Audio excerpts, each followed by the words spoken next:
En cualquier democracia que se precie, hay una ley que está por encima de todas las demás, la Constitución. Pero claro, siempre surge la misma pregunta. ¿Quién se asegura de que todo el mundo, pero de verdad todo el mundo, hasta los que hacen las leyes, la cumplan? Bueno, pues hoy vamos a conocer al guardián definitivo de esa ley, el Tribunal Constitucional. Y aquí es donde empieza el verdadero lío, ¿no? A ver, si la Constitución es la norma suprema, ¿quién tiene la autoridad para decirle al propio Parlamento, que es el que ha sido elegido para hacer las leyes, que se ha equivocado? ¿Cómo nos aseguramos de que nadie, pero nadie de verdad, ni siquiera el Poder Legislativo, esté por encima de la Constitución? Es un dilema en toda regla. Para intentar resolver estas dudas, vamos a seguir un pequeño recorrido. Primero, veremos por qué existe una figura como esta. Luego, echaremos un vistazo a los dos grandes modelos que hay en el mundo, nos centraremos, claro, en el caso español, veremos qué poderes tiene y, para terminar, analizaremos qué pasa cuando toma una decisión. Venga, pues para entender ese dilema, lo primero es lo primero. ¿Cuál es la razón de ser de un tribunal con tantísimo poder? La respuesta, en el fondo, está en la propia idea de lo que es una constitución. A ver, el punto clave es este. Si una constitución no se puede hacer cumplir de verdad, al final no es más que un papel con buenas intenciones.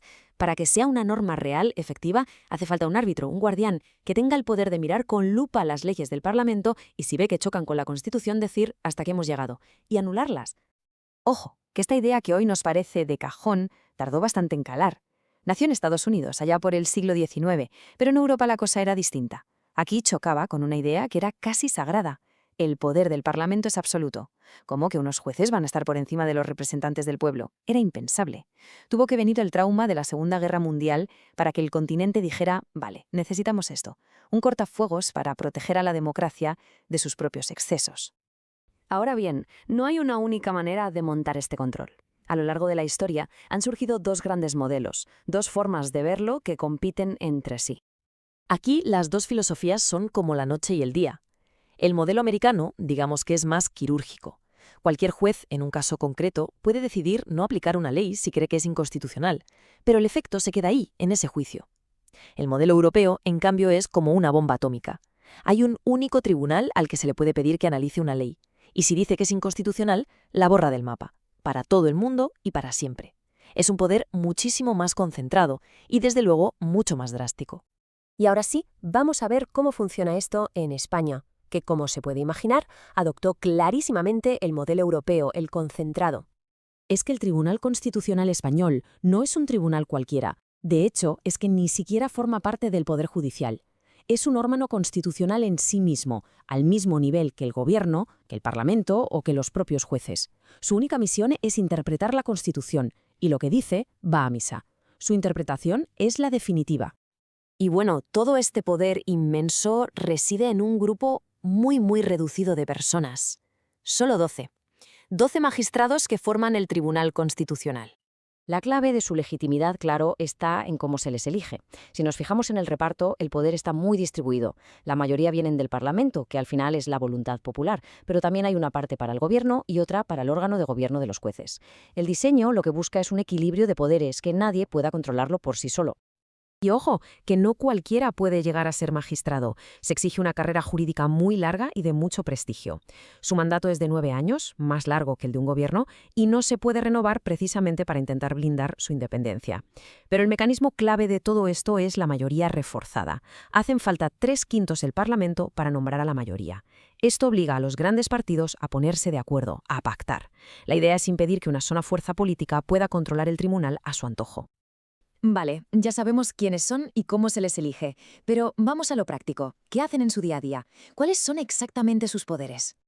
Pues sus competencias se pueden resumir en 3 grandes bloques. El primero, y el más famoso, es controlar las leyes.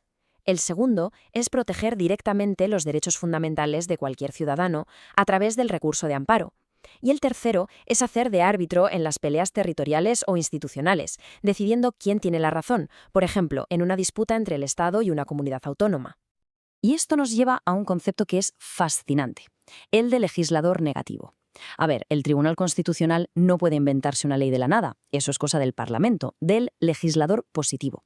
Pero sí que tiene el poder de hacer justo lo contrario, coger una ley ya aprobada, que está en vigor, y expulsarla del sistema. Es como si tuviera un botón de borrar para las leyes, un poder, desde luego, inmenso para moldear todo el sistema legal. Esto nos lleva de cabeza a la última parte del análisis de hoy, la autoridad final, inapelable que tienen sus decisiones. Esta frase, la verdad, es que lo resume todo a la perfección. Cuando el Tribunal Constitucional habla, todos los demás, el Gobierno, el Parlamento, los jueces, las administraciones, tienen que escuchar y obedecer. Su interpretación de la Constitución se impone a cualquiera otra. Punto. El palabra técnico para esto es eficacia erga omnes, que básicamente significa frente a todo el mundo. Cuando el tribunal anula una ley, no la anula solo para la persona que presentó el recurso. No. La anula para los 47 millones de españoles. La decisión es absoluta, es universal y cambia las reglas del juego para toda la sociedad. Así que en la práctica, el Tribunal Constitucional crea derecho. No solo elimina leyes, sino que, al interpretar lo que dice la Constitución, establece cómo se deben entender y aplicar las cosas en el futuro. Sus sentencias se convierten en una especie de guía obligatoria que corrige y orienta a todos los demás jueces del país. Así es como se asegura que la Constitución sigue siendo, de verdad, la norma suprema. Así que, en resumen, aquí lo tenemos, un órgano con un poder inmenso, diseñado para ser el árbitro final de la democracia. Pero claro, esto nos deja con la pregunta del millón, la más importante de todas.